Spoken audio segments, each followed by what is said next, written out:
ஏன்னா ரொம்ப கறியக்கூடாது, இந்த பாதாம் டேஸ்ட் மாறிடும்.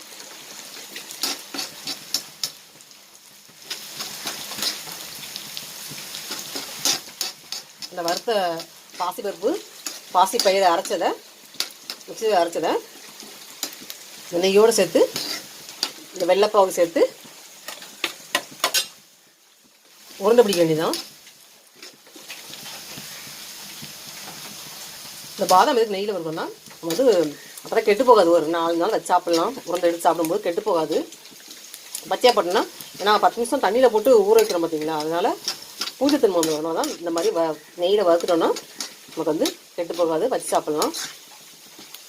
ஃப்ரிட்ஜெலாம் வைக்க தேவையில்லை, வெளில வச்சு சாப்பிட்லாம். ஏன்னா அதனால எல்லாமே வந்து பாசிப்பயிரெலாம் வறுத்து செய்கிறது.